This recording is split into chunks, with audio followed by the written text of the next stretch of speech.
Hola queridos estudiantes, vamos a iniciar con la sesión número 4, el estudio del análisis vectorial. Análisis vectorial 1, conociendo a los vectores. La competencia que vamos a desarrollar es explica el mundo físico basándose en conocimientos sobre seres vivos. La capacidad comprende y usa conocimientos sobre los seres vivos. El desempeño explica cualitativamente, empleando organizadores visuales, la teoría de vectores y cómo se emplean para representar la fuerza total que actúa sobre un cuerpo. Muy bien, hoy día vamos a entender y a conocer el comportamiento de los vectores. ¿Qué son los vectores? ¿Para qué sirven? Iniciemos de un concepto que ya conocemos, la magnitud. ¿Qué cosa era la magnitud? Propiedad física que tienen los cuerpos, que indica que estos son susceptibles a ser medidos, ¿no? Capacidad que tienen los cuerpos y que los hace susceptibles a ser medidos. Hay dos tipos de magnitudes, ¿no? En física tenemos las magnitudes escalares y las magnitudes vectoriales. ¿Qué cosa es una magnitud escalar, no? Bueno, la magnitud escalar se caracteriza por estar conformada por un número y una unidad de medida, ¿no? Sin embargo, el vectorial, aparte de tener un número y unidad de medida, también indica el sentido de la magnitud. En una magnitud escalar no me da la información total sobre lo que va a ocurrir con el futuro de la magnitud del cuerpo que se está estudiando. En una magnitud vectorial sí me va a decir qué es lo que está ocurriendo con el futuro o con el cuerpo que se está analizando. ¿Estamos de acuerdo? Esa es la diferencia entre el escalar y el vectorial. El sentido te va a decir qué es lo que va a ocurrir con el cuerpo que se está analizando. Y para poder entenderlo mejor, vamos a ver estos dos ejemplos. Acá voy a analizar una magnitud escalar y acá voy a analizar una magnitud vectorial. Yo quiero que observes bien lo que pasa. Mira, vamos a analizar este humanoide. Voy a medir la longitud o el tamaño de este humanoide. Si yo lo mido, uso mi regla, lo mido o mi wincha, yo sé que este amigo mide 180 centímetros. Si yo cambio el sentido de la medición, ¿cambiará en algo lo que ocurra con este hombre? No, yo lo mido de abajo hacia arriba, 180 centímetros. Ahora lo voy a medir de arriba hacia abajo. Y también tiene 180 centímetros. Esta es una magnitud escalar. Sin importar el sentido de la medición, si tú lo mides de abajo hacia arriba o de arriba hacia abajo, siempre va a medir igual. La longitud es una magnitud escalar porque el sentido no afecta en la medida. Además, el saber que el hombre mide 1,80 m o 180 centímetros no me dice nada de qué está ocurriendo con el hombre. Yo no sé nada sobre él o qué va a pasar en su futuro, ¿no? Sin embargo, en una magnitud vectorial me da más datos, ¿no? Vamos a observar. Yo tengo este carrito, mira cómo se mueve, ¿sí? Si a este carrito yo le aplico una magnitud vectorial, vamos a suponer la aceleración, el carrito se movía hacia la derecha y voy a hacer que acelere a la derecha. Si acelera hacia la derecha, ¿pasará algo con el carrito o seguirá igual? El carrito se mueve más rápido. ¿Por qué? Porque una magnitud vectorial, al tener sentido hacia la derecha, el sentido afecta en el futuro de la medición. Y estoy seguro que cada vez va a moverse más rápido, porque la aceleración va hacia la derecha. Mira que acá hay sentido. Yo digo que lo acelero 2 metros sobre segundo al cuadrado hacia la derecha y se va a mover cada vez más rápido hacia la derecha. Pero ¿qué tal si mi aceleración va hacia la izquierda? ¿Se moverá cada vez más rápido? No, tú ya estás prediciendo ahorita seguro, estás pensando en el futuro de este carrito. Y en el futuro, si yo acelero en el sentido contrario al movimiento, ¿el carrito se moverá más rápido? No, se va a mover más lento. Si yo involucro el sentido en la medición, entonces yo ya puedo predecir o saber algo sobre el comportamiento de este cuerpo en un futuro, ¿no? Como yo sabía que la aceleración iba en el mismo sentido que el movimiento, yo sabía que el movimiento de este auto la velocidad de este auto iba a aumentar. Y si yo sé que la aceleración va en sentido contrario al movimiento del auto, la velocidad va a disminuir. O sea que esta magnitud, que es la aceleración, y tiene sentido, me está indicando, me está dando a conocer algo sobre el futuro del auto o del cuerpo que estoy analizando, al tener sentido. Y a estas magnitudes le llamamos magnitudes vectoriales.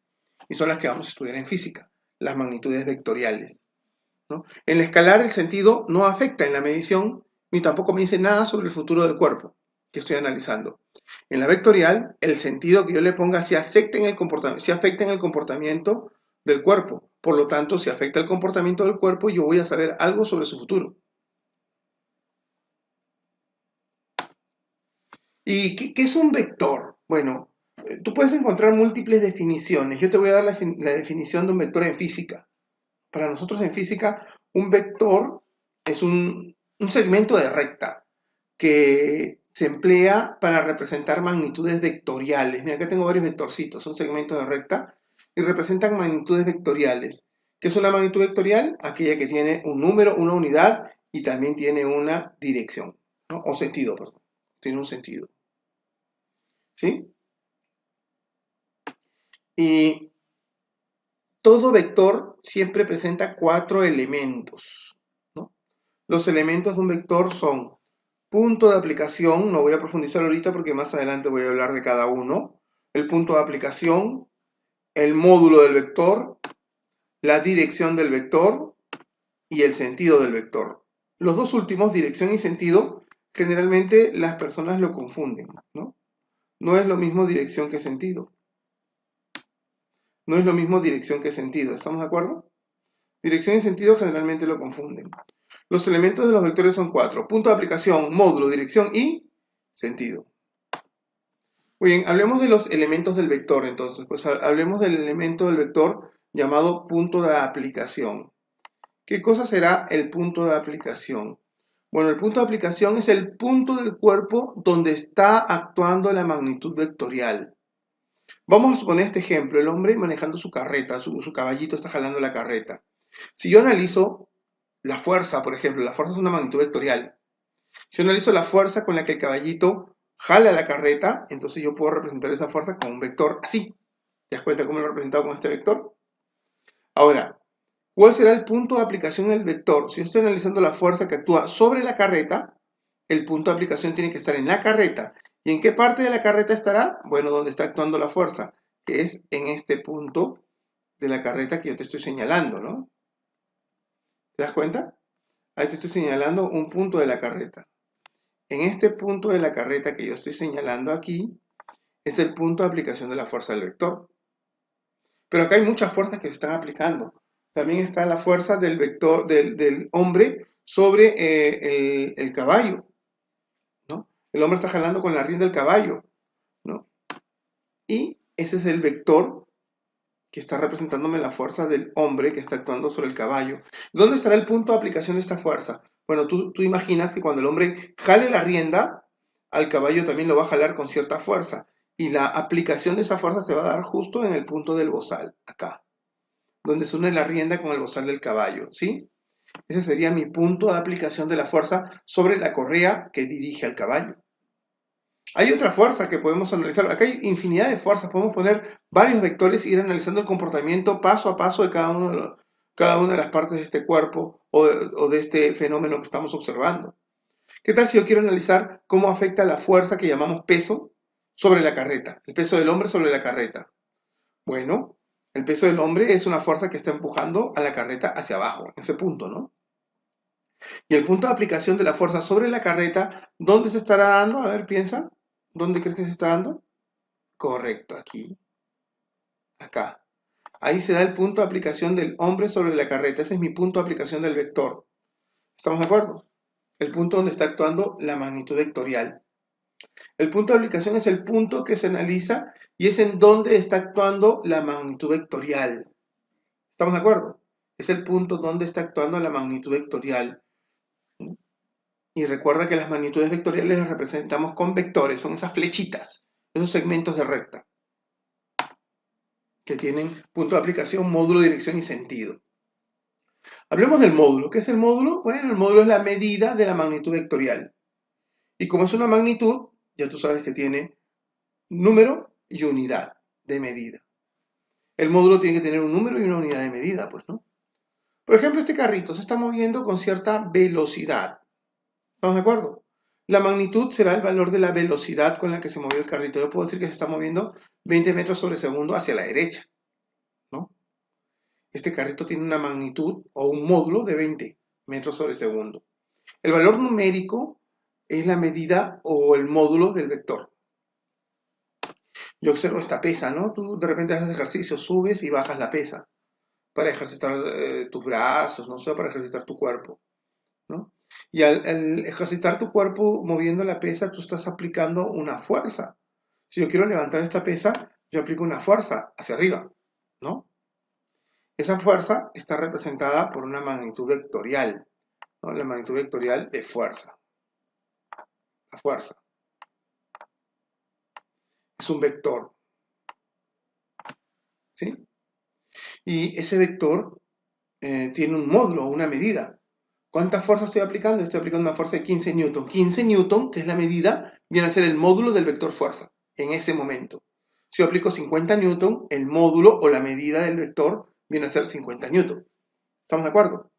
¿Qué es el módulo? El módulo es la medida del vector. Es el valor numérico. Pero como es una magnitud, no solamente va a ser un número, también va a tener una unidad de medida. ¿Estamos de acuerdo? No te olvides nunca, unidades. Si estuviéramos en matemática, por ejemplo, yo podría representar el módulo solo con un número, pero estamos en física y estos vectores no representan solamente números, representan magnitudes. Por lo tanto, tienen que tener número y unidad de medida. La unidad sirve para diferenciar una magnitud de otra, ¿no? Eso ya lo hemos visto en el capítulo anterior. Muy bien, continuemos. Siguiente elemento del vector, el ángulo, o la dirección, perdón. ¿Qué cosa es la dirección? La dirección es el ángulo de inclinación que tiene el vector. Yo quiero dejarte algo bien claro. Una cosa es dirección, otra cosa es sentido. Hay mucha gente que lo confunde. ¿Qué es la dirección? ¿Es el sentido del vector? No, no, no. ¿O qué es el sentido? ¿Es la dirección hacia donde se mueve? No, tampoco. Una cosa es dirección, otra cosa es sentido. Vamos a tenerlo bien claro. Y tú métete esto en la cabeza. Cuando te hablen de dirección, hablando de elementos del vector, cuando te dicen dirección, tú piensas en el ángulo del vector. El ángulo que se está formando con la magnitud vectorial que yo estoy analizando en ese momento.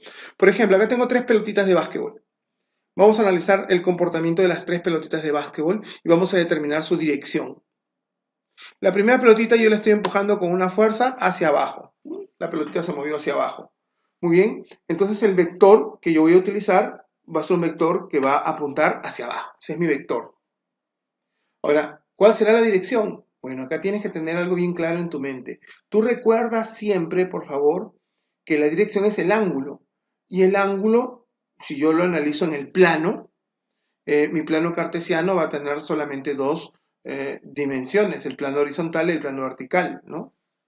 Dos componentes, perdón. El plano horizontal y el plano vertical. ¿No? Esto lo aprendí yo en matemática, por ejemplo, ¿no? Son los componentes de mi, de mi plano.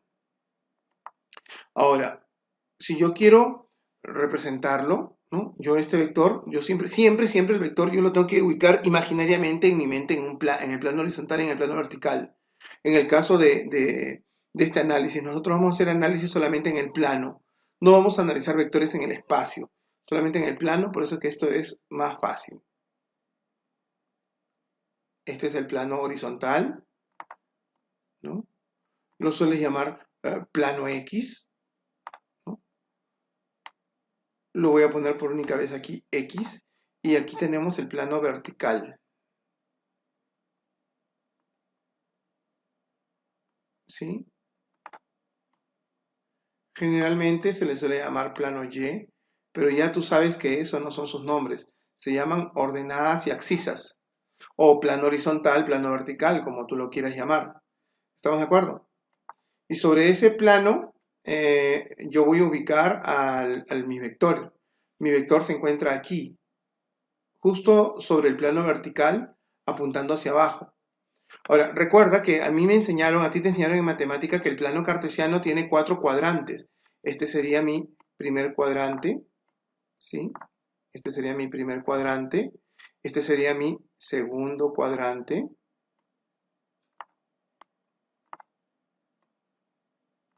Este sería mi tercer cuadrante.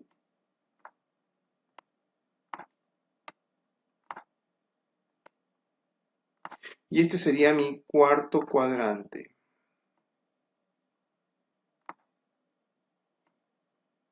Para recordar un poco de lo que te deben haber enseñado en matemática el año anterior, por ejemplo, ¿no? El plano cartesiano tiene 4 cuadrantes. ¿Y cuánto es la medida angular de cada cuadrante? Bueno, cada cuadrante mide 90 grados. Toda la vuelta es 360. Eso quiere decir que mi primer cuadrante tiene una medida de 90 grados. ¿No? Mi primer cuadrante mide 90 grados. O sea que si yo tengo un vector en el primer cuadrante, este vector tiene un ángulo de inclinación entre 0 y 90. No puede tener más de 90. Pero si yo lo tengo en el segundo cuadrante, le tengo que sumar 90 más. O sea que mi segundo cuadrante debe medir un máximo de 180 grados. ¿Estamos de acuerdo? Si un vector se encuentra en el segundo cuadrante, su medida tiene que ser mayor que 90 y menor que 180, ¿no? En este cuadrante, en este segundo cuadrante, tiene que ser esa la medida. Si yo me ubico en el tercer cuadrante, le sumo 90 más y tiene que ser 270.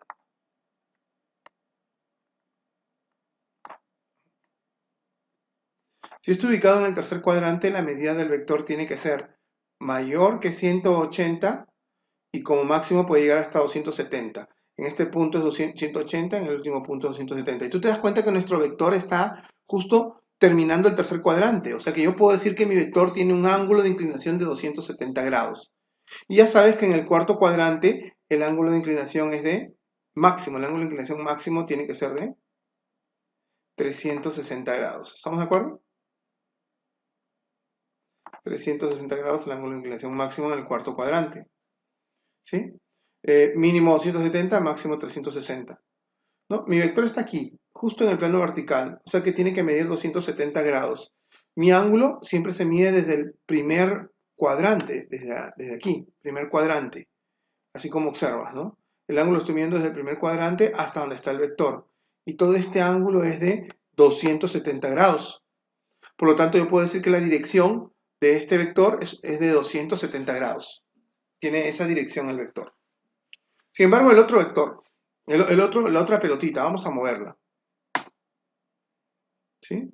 Ya moví la pelotita. Y igual que hice con la anterior, la voy a ubicar en el plano cartesiano. Yo tengo que ubicar mi pelotita en el plano cartesiano para poder estudiarla. Y si yo ubico mi pelotita en el plano cartesiano, yo sé que esta pelotita se ha movido en el plano horizontal.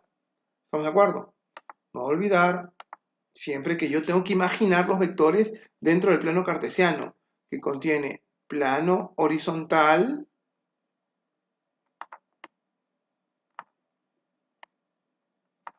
y plano vertical.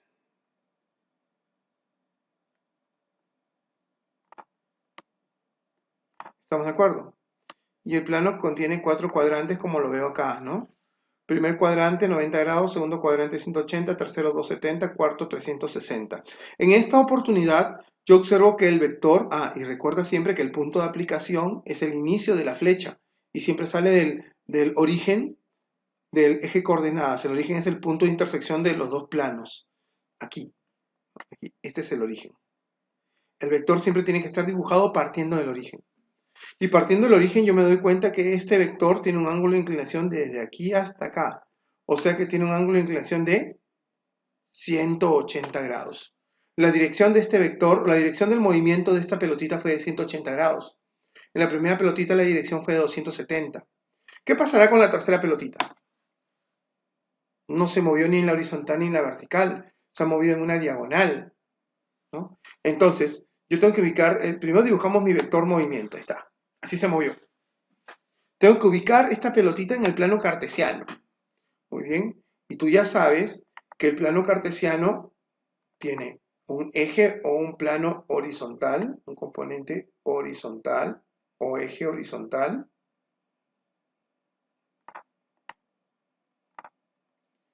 Y tiene un eje vertical. Y yo todo esto lo tengo que ir imaginando. Todo este plano cartesiano tiene que estar en mi mente. Siempre tengo que tenerlo en mi mente. Cada vez que yo veo un vector, tengo que tenerlo en mi mente. Y también recordar que el punto de aplicación del vector siempre sale del origen. ¿A qué le llamamos origen? Al punto de intersección de los dos planos. De ahí tengo que dibujar siempre mis vectores. Ahora ya me doy cuenta que este vector está en el primer cuadrante, el movimiento de la pelotita se dio en el primer cuadrante del plano cartesiano. O sea que tiene que ser menor que 90 y mayor que 0. En este momento yo no sé cuánto es, ¿no? Sé que este es el ángulo, pero yo no sé cuánto es su valor numérico. Puedo dar cualquier número que sea menor que 90 y mayor que 0. Vamos a suponer que fue 30 grados, ¿no? 30 grados es menor que 90 y mayor que 0. Puede haber sido 45, puede haber sido 70, puede haber sido 60. ¿Estamos de acuerdo? La dirección, lo que quiero que te quede claro es que la dirección es el ángulo de inclinación que tiene el vector. Y este ángulo de inclinación tengo que ubicarlo siempre en uno de los 4 cuadrantes del plano cartesiano. Yo estoy estudiando vectores en el plano, no en el espacio. Vectores en el plano. ¿Ya? Eso que nos quede bien claro. Yo siempre que esté trabajando con un vector, siempre que me den un vector cualquiera, ¿no? Yo tengo que este vector llevármelo al plano cartesiano, ¿no? Yo te doy un vector que se mueve aquí, así, suponiendo, ¿no? Entonces, ese vector yo lo tengo que ubicar en el plano cartesiano, ¿no? Siempre, mi imaginación tiene que volar hasta el plano cartesiano. Yo tengo que imaginar que este vector pasa por un plano horizontal y también pasa por un plano vertical. Y el punto de aplicación del vector sale siempre del origen. ¿Cuál es el origen? El origen es el punto de intersección de los dos planos. De ahí lo tengo que dibujar siempre el vector. Y yo, cuando determine la dirección del vector, yo voy a decir que la dirección del vector es el ángulo de inclinación que tiene este vector desde el primer cuadrante, o sea, desde aquí, ¿no? Desde aquí, ¿cuánto será? ¿Estamos de acuerdo? Yo no te puedo decir nunca yo no puedo medir nunca el ángulo desde el otro lado. O sea, si yo lo quiero medir desde aquí, el ángulo de inclinación, eso está mal. Eso está muy mal. Eso no debe hacerse. ¿Estamos de acuerdo? El ángulo de inclinación del vector siempre tiene que partir del origen. Perdón, del origen no. Del plano, el ángulo de inclinación del vector siempre tiene que partir del primer cuadrante, ¿no? Yo sé que aquí ya van 90, más 90, 180. Vamos a suponer que solamente este pedacito es 60. Vamos a suponer que este pedacito es 60. 60 grados es solo este pedacito que está acá, ¿no? Entonces, si este pedacito que está acá es 60 y todo es 180, entonces yo puedo decir que mi vector vale 180 más 60, 240 grados. ¿Estamos de acuerdo? Este vector tiene un ángulo de 240 grados. Muy bien, ¿qué cosa será el sentido? El sentido es hacia dónde se aplica la fuerza del plano cartesiano. Desde ya tienes que entender que mi plano cartesiano se trabaja en el plano, como su nombre lo dice, o sea que tiene un eje, un plano horizontal, un componente horizontal y un componente vertical. Así vamos a llamarlo componentes, vamos a llamarlos a los ejes. Componente horizontal y componente vertical. Para diferenciar los componentes, se utilizan lo que se conoce con el nombre de vectores unitarios. Un vector unitario es aquel vector que tiene como módulo el valor de 1. ¿No? 1. ¿No? Y este vector unitario sirve también para identificar el sentido del vector, ¿no? El componente horizontal tiene vector unitario y el componente vertical tiene el vector unitario j. Los vectores unitarios me dicen el sentido. Si va hacia la derecha sería el i positivo, si va a la izquierda sería el i negativo, si va hacia arriba sería el j positivo, hacia abajo el j negativo. Recuerda, los componentes vectoriales son i y j. I para la horizontal y j para la vertical. El i hacia la derecha, cuando el vector apunta a la derecha, será un vector de componente positivo. Si apunta a la izquierda será componente negativo. Si apunta hacia arriba, componente positivo. Hacia abajo, componente negativo, ¿no? Vamos a ver un ejemplo, de nuevo con mi pelotita de básquet, ¿sí? Si yo hago que mi pelotita se mueva hacia la derecha, entonces mi pelotita tendrá un componente positivo. Tendrá sentido positivo. Ya no estamos hablando de dirección, de ángulo, sino de sentido. Si se mueve a la derecha, tiene componente i positivo. Será un i positivo. Si mi pelotita se mueve ahora hacia la izquierda, será un i negativo. Si mi pelotita se mueve hacia arriba, será un J positivo. Si se mueve hacia abajo, será un J negativo. ¿Estamos de acuerdo? Profe, y si mi pelotita se mueve, no se mueve derecha, izquierda, arriba, abajo, vamos a suponer que mi pelotita se mueve así. Buena pregunta, alumno. Si mi pelotita se mueve en ese sentido, ¿no? No se mueve ni derecha, ni izquierda, ni arriba, abajo, sino se mueve en una diagonal. Ah, ya, no hay problema. Entonces, tu pelotita tuvo dos sentidos, o el cuerpo tuvo dos sentidos al moverse. Uno en el plano horizontal, que es este sentido, ¿no? Y está apuntando hacia el negativo. Y otro en el plano vertical. Pero en el plano vertical está apuntando hacia arriba. O sea que será negativo para I y positivo para J. ¿Estamos de acuerdo?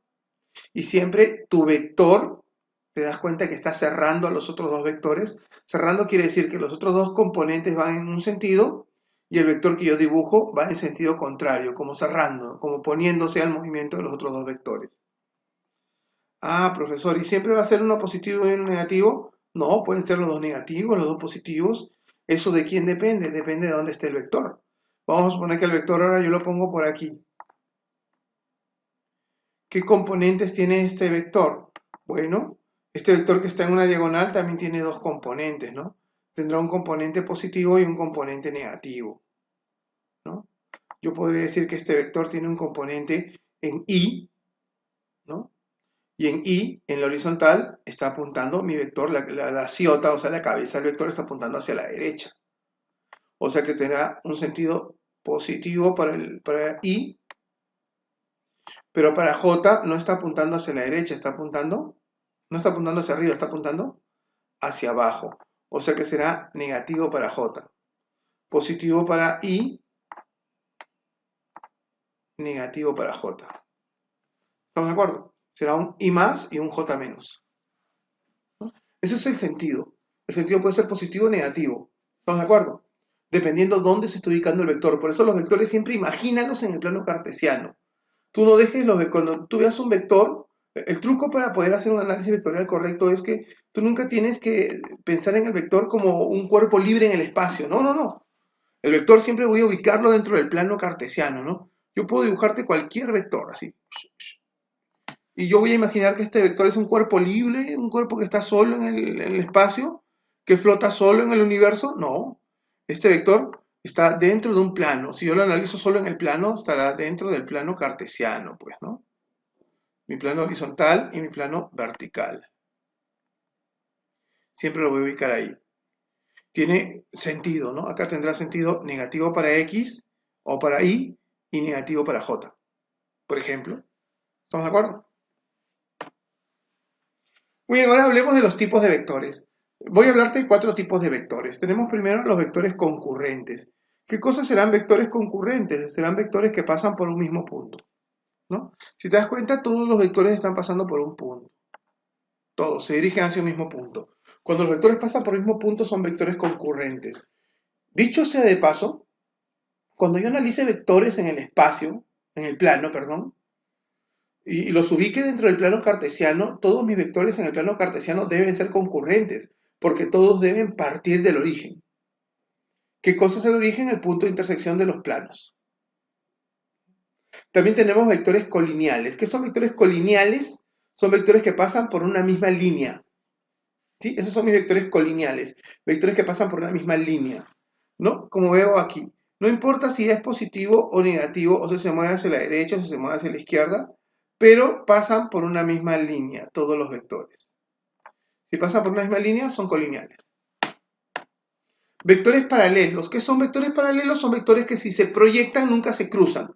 Si estos vectores yo los proyecto, ¿no? Proyectar quiere decir prolongarlos. Yo prolongo la imagen de este vector en el espacio y la imagen de este otro vector en el espacio. Nunca van a llegar a cruzarse. Nunca van a intersectarse. Nunca. ¿Estamos de acuerdo? Siempre van a viajar proyectándose sin intersectarse. Sin importar que un vector sea más grande, otro sea más pequeño, uno puede tener más módulo, otro menos módulo, pero nunca van a chocarse, siempre van a tener la misma dirección. ¿Estamos de acuerdo? No necesariamente el mismo sentido, pero sí la misma dirección. Ya entiendes cuando te digo dirección y cuando te digo sentido, ¿no? y que son vectores opuestos, o son vectores paralelos o colineales, pero que van en sentido contrario. ¿Te das cuenta? Cada uno va hacia la derecha, uno es positivo y el otro va hacia la izquierda, el otro es negativo. Tienen que estar en la misma línea. ¿Estamos de acuerdo? Y si son perfectamente opuestos, quiere decir que no solamente son contrarios, sino que también tienen el mismo módulo, vectores perfectamente opuestos. Muy bien, ya hemos introducido un poco la teoría de vectores. Ahora lo demás que falta lo dejo a tu investigación y vamos a evaluar un poco lo que has entendido con el crucigrama que te muestro a continuación en el Paideia.